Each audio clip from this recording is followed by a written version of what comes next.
Halo teman-teman, bertemu lagi di channel Guru BK Konselor. Nah, di video kali ini kita kembali melanjutkan penyusunan modul yang sudah kita susun dari modul 1, modul 2, modul 3, dan modul 4, teman-teman. Nah, di modul 5 ini ya, dimana kita sudah masuk ke bidang belajar ya, bidang belajar dari perkembangan siswa. Kita highlight terlebih dahulu ya, modul layanan bimbingan dan konseling ini saya siapkan untuk tahun pelajaran 2023-2024, di mana materi yang saya kembangkan yaitu menghindari terjadinya tawuran di kalangan pelajar. Nah, selanjutnya di sini untuk kelas 10 semester ganjil tahun 2023-2024. Adapun topik atau tema yang saya kembangkan yaitu menghindari terjadinya tawuran di kalangan pelajar berdasarkan aspek perkembangan kesadaran tanggung jawab, di mana capaian layanannya yaitu berinteraksi secara harmonis dengan orang lain sesuai hak dan kewajiban.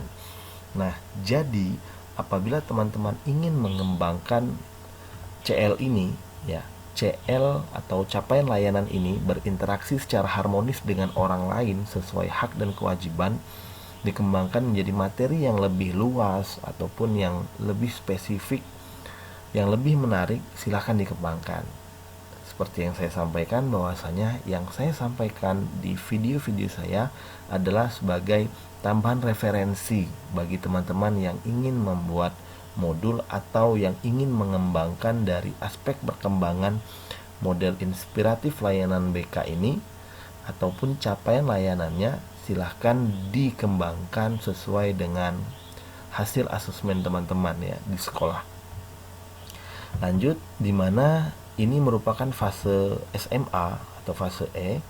Kemudian kelas atau semester yaitu kelas 10 semester ganjil 2023-2024. Selanjutnya, bidang perkembangan siswa yaitu bidang belajar ya.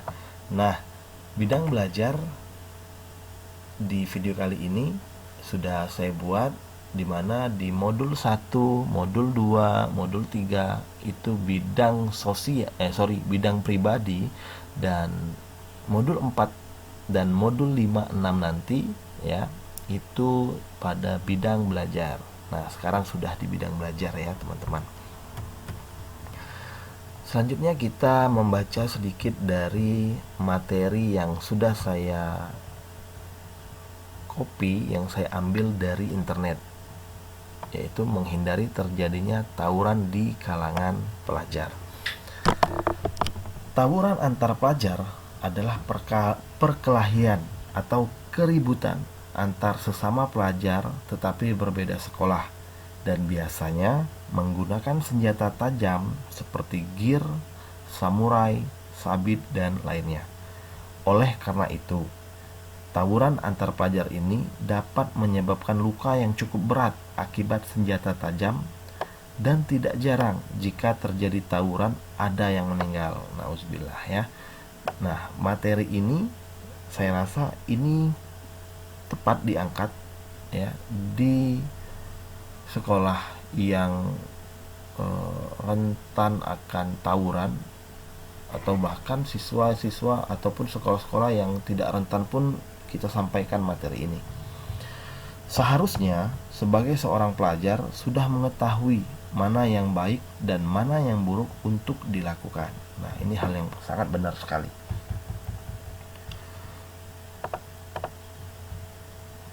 Selanjutnya, tawuran antara pelajar ini merupakan suatu tindakan bodoh karena tidak mencerminkan dirinya sebagai seorang pelajar yang terdidik ya.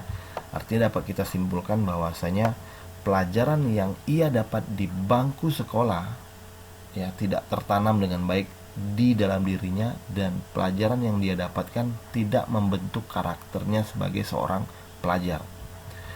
Selain itu, tawuran antar pelajar ini dapat meresahkan warga sekitar, masyarakat, sehingga menyebabkan kemacetan di jalan raya.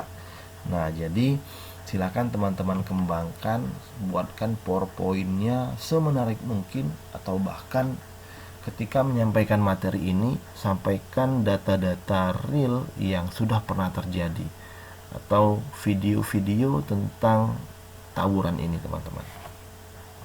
Nah, yang memprihatinkan adalah tawuran ini membuat para pelaku merasa bangga atas apa yang mereka lakukan, bukan malu ya. Nah, jadi cenderung mereka bangga bahwasanya mereka pernah terlibat taburan, mereka salah satu orang yang pernah ditangkap seperti itu. Nah, jadi kita berikan pemahaman yang positif kepada peserta didik kita. Baiklah, langsung saja teman-teman ya. Ini banyak sudah saya copy di sini, silakan teman-teman contoh. Nah, kemudian di sini saya tampilkan sumbernya ya. Silakan teman-teman tambah sumber lain apabila teman-teman tambah lagi materi-materi yang teman-teman dapat di internet. Setelah materi ya, kita lampirkan juga dengan LKPD, di mana LKPD ini terdiri dari identitas siswa, kemudian bahan alat dan metode, kemudian kegiatan atau latihan pemahaman peserta didik terhadap materi yang sudah disampaikan guru BK. Kegiatan pertemuan silakan dihapus di bagian satu ini apabila kegiatan pertemuannya sudah pertemuan ke-7, 8 maupun sudah belasan seperti itu. Bagaimana pemahaman Ananda terhadap materi yang disampaikan oleh guru BK ya. Sampailah kita minta kepada siswa kita untuk membuatkan kesimpulan dari materi yang sudah disampaikan. Silahkan diuraikan ya, menggunakan bahasa siswa-siswi sendiri agar siswa-siswi kita tidak sulit di dalam menjelaskan apa yang ingin dia sampaikan. Selanjutnya, angket evaluasi hasil layanan ya, terdiri dari 6 butir pernyataan, di mana setiap butir memiliki skor mulai dari 1, 2, 3, dan 4. Kemudian ini merupakan RPL-nya dari modul 5 ini, teman-teman ya. Terdiri dari identitas, langkah-langkah kegiatan, dan penilaian. Nah, saran saya teman-teman, untuk penilaian ini, proses dan hasil, teman-teman buatkan Google Form-nya saja, jangan dibuat lembarnya karena lumayan repot ya, lumayan repot untuk merekamnya. Baiklah teman-teman, ini saja ya yang dapat saya sampaikan, semoga bermanfaat. Semoga kita terus bisa melanjutkan penyusunan modul ini sampai dengan modul 30 ya untuk SMA. Nanti untuk SMK, untuk jenjang SMP MTS pun akan 30 modul yang akan saya sampaikan. Saya akhiri billahi taufik wal hidayah. Wassalamualaikum warahmatullahi wabarakatuh.